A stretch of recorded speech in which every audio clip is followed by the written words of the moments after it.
The Greel'kai had long believed they were unmatched among the stars. They came from Gaal'krann, a planet that most would only dare view from afar, a place where even a few hours on its volatile surface was a death sentence for any species born elsewhere. The gravity was twice the galactic standard, the atmosphere filled with dangerous toxins, and the ecosystem swarmed with monstrous predators and venomous plants that thrived by preying on anything that dared come close.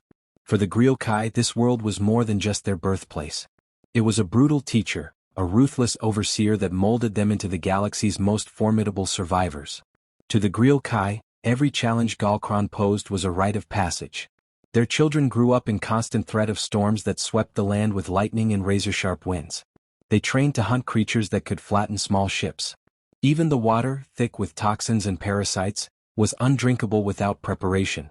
Only the strong survived, and only the strongest of those became leaders. Thus, their society valued physical strength, endurance, and resilience above all else. In their eyes, these qualities defined a deathworlder, one who could not just endure danger but embrace it, thrive in it, and emerge unscathed. The Greel'kai saw themselves as the galaxy's apex species, a belief that had grown unchallenged for centuries. On the rare occasions when other species attempted to land on Gaal'krann, the planet itself rejected them, leaving them weakened or dead before they could even understand what had hit them. It became a long-standing, unspoken rule within the Galactic Coalition. No one tried to engage with the Greel'kai directly, unless they had a death wish. In the Coalition's vast archives, Gaal'krann was a Category 5 death world, the highest classification. For the Greel'kai, that label was a badge of honor. It allowed them to dismiss other species as soft-worlders, beings born on mild, forgiving planets who had no understanding of real survival. The Greel'kai had little respect for them and saw no need for diplomacy with species they deemed inferior. As a result, the Greel'kai remained on the edges of the galactic community, choosing isolation over interaction, knowing that if any species dared cross them, they would be met with swift retribution. In a grand hall made of dark stone, carved by ancient Greel'kai claws, the High Council sat to discuss matters of interstellar significance. The elders, towering and scarred from battles long past, were fixated on reports from their spies in the Galactic Coalition. Rumors had spread of a new species making waves on the galactic stage. The humans. Another soft-worlder species, Elder Chaketh said dismissively, his spined arms crossed as he read the preliminary report. Typical Coalition curiosity. They seemed to appear from nowhere, and the Coalition flocks to welcome them. Another elder snorted in amusement, clicking her teeth. They come from a mere Category 3 world. How threatening can they be? The youngest of the council, an ambitious warrior named Vralin, held up a hologram displaying images of Earth, the human homeworld. His brow ridges furrowed as he skimmed through the data. There are peculiarities, Vralin murmured, his voice carrying a hint of intrigue. The human's planet is far from placid. It has extreme climates, shifting tectonic plates, and multiple predatory species. Despite these, humans appear to have adapted to each region of their world. And they exhibit unorthodox behaviors, strange even by Coalition standards. Chaketh shrugged. Adaptation is not enough. Only true deathworlders are forged through survival that demands constant vigilance and physical power. No Category 3 species can rival us. Vralin did not disagree openly but felt a stir of curiosity he had learned to trust. The humans were, by all accounts, thriving on a dangerous planet without the same natural strength as the Greel'kai. While the other elders scoffed, he made a quiet note to keep an eye on this new species. The council soon turned its attention to other matters, each elder dismissing the humans with little more than disdain. For them, the Greel'kai were alone in their resilience. There was no one else in the galaxy who could understand what it meant to thrive under constant threat. They were convinced of their unmatched strength, dismissing the Coalition's latest fascination as another transient curiosity, a distraction from real matters. Yet later, in the solitude of his chamber, Vralin found himself unable to dismiss the lingering thoughts about humans. He had heard snippets of information, rumors of human resilience that didn't match the expected softness of a lesser species. Tales of humans enduring storms, deserts, and blizzards with primitive technologies and surviving against beasts larger than themselves. It was unusual, and unusual things had a way of becoming significant. As the stars shifted in the sky above, Vralin's mind turned back to Earth. Maybe the humans were no threat. But if they were more than they seemed, it would be unwise to ignore them. The Greel'kai were strong, yes. But if another species was capable of surviving and thriving in their own version of a death world, what would that mean for the galaxy? Vralin's eyes narrowed. You would find out. The Greel'kai scout vessel drifted above Earth's atmosphere, cloaked and nearly invisible to human detection. Vralin and his crew watched the planet below with a mixture of curiosity and disdain. At first glance, Earth seemed unremarkable: oceans, land masses, a scattering of green forests and ice caps at each pole. But as the Greel'kai gathered more data, they began to notice peculiarities that unsettled them. Look at this planet's surface, Vralin muttered, narrowing his eyes as he studied Earth's climate patterns. It's in constant turmoil. Scans revealed Earth's dynamic environment. They tracked hurricanes forming over vast oceans, volcanoes belching fire from beneath the crust, and continents split by fault lines that constantly shifted, producing earthquakes and tidal waves. The Greel'kai prided themselves on surviving the most inhospitable conditions, yet they were surprised to see such violent natural forces on a so-called Category 3 world. Despite these dangers, humans populated every corner of their planet. Cities lay in the shadows of volcanoes, villages clustered along fault lines, and entire towns stood precariously close to storm-prone coasts. The humans' willingness to build their lives amid such danger perplexed the Greel'kai. They don't just survive, Vralin's lieutenant noted, her voice tinged with reluctant admiration. They seem to thrive here. The crew watched footage captured of a hurricane sweeping through a coastal human settlement. It left destruction in its wake, yet the humans emerged, resilient, helping each other rebuild.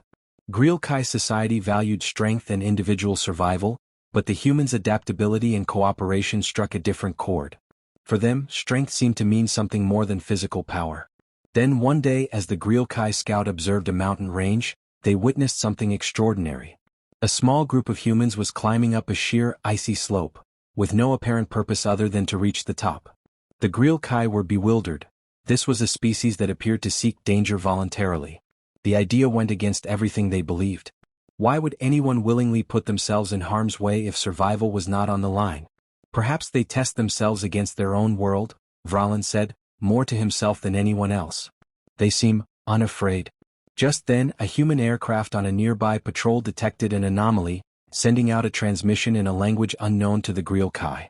The humans could not see the cloaked vessel, but their sensors had detected some interference. Vralin's crew barely had time to react before the aircraft fired a warning shot. The energy pulse grazed their vessel, setting off alarms. Instinctively, Vralin ordered a defensive strike, intending only to disarm the humans without serious harm. But when the human aircraft took the hit, it recovered quickly, continuing its advance. The Greel'kai crew watched, stunned, as the human pilot demonstrated remarkable skill, maneuvering the damaged aircraft with precision before retreating back to safer territory. Afterward, Vralin was silent, lost in thought. This species had survived natural disasters, willingly braved their own planet's deadliest terrains, and even faced alien fire with unbroken resolve. They were resilient and adaptive in ways he had never imagined.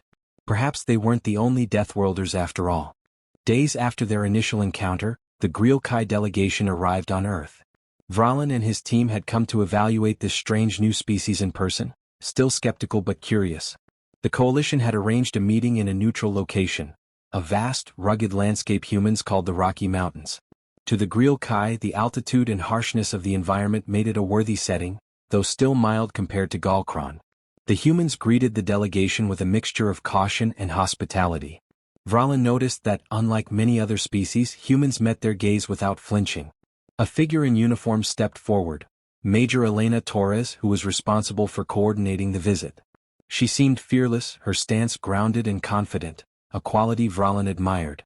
"We understand you've come to test us," she said, her voice firm yet respectful. "We're ready." Vralin nodded. "You claim to be Deathworlders, to thrive in harshness. Show us." Torres signaled to her team, who quickly set up a demonstration. The humans began with a survival exercise in the nearby wilderness. With minimal supplies, they built shelters, started fires, and prepared to spend the night amid the harsh mountain cold. As darkness fell, a sudden snowstorm rolled in, blanketing the landscape in minutes. To Vralin's surprise, the humans adapted seamlessly, working together to strengthen their shelters and insulate each other against the biting cold. Vralin's warriors, accustomed to harsh environments, watched with reluctant respect. For the Greel'kai, survival was often an individual task, a matter of personal resilience. But humans, it seemed, survived as a collective, sharing resources, protecting one another. This approach baffled the Greel'kai, who had always seen cooperation as a potential weakness. The next day Vralin decided on a more direct test. He issued a challenge to Major Torres, a one-on-one combat demonstration, a test of strength and skill.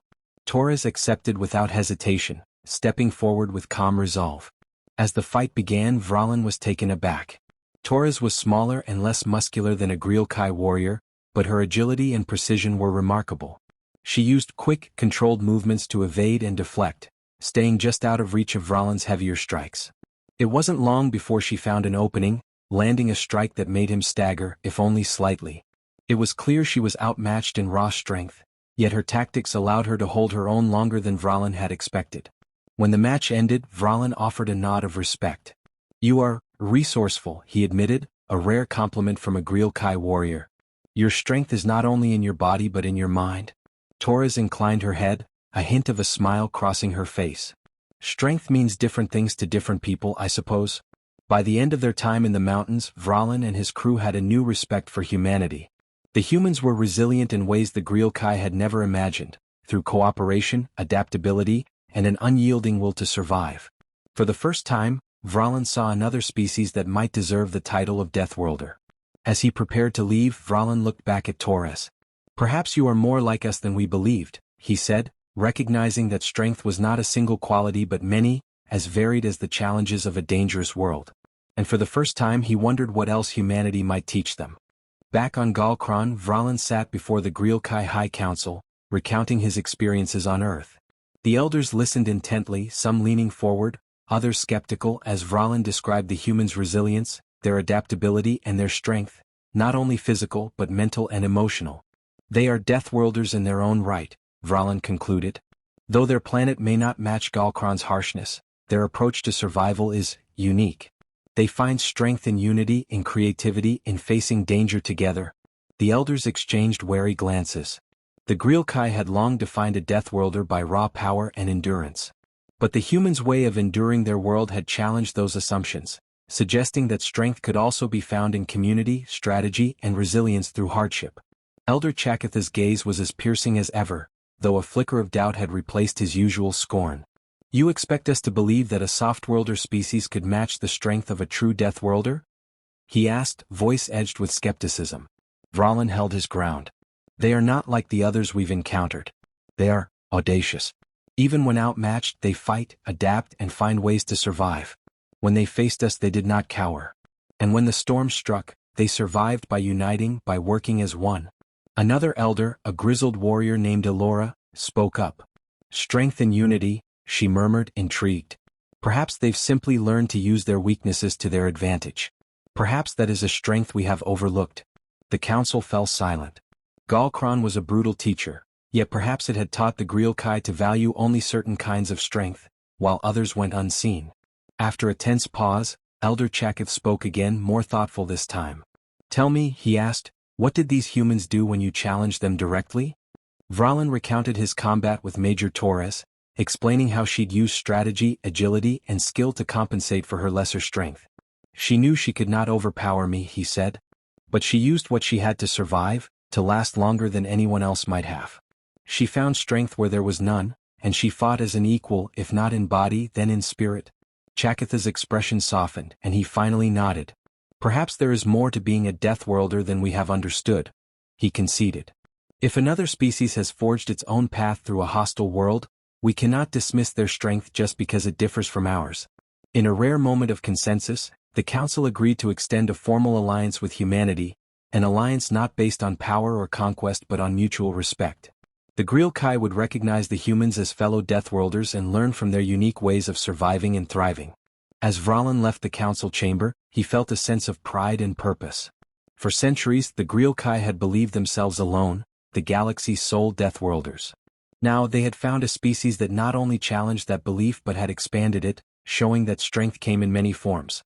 It was a new era, one in which the Greel'kai and humanity would face the galaxy's dangers together as equals.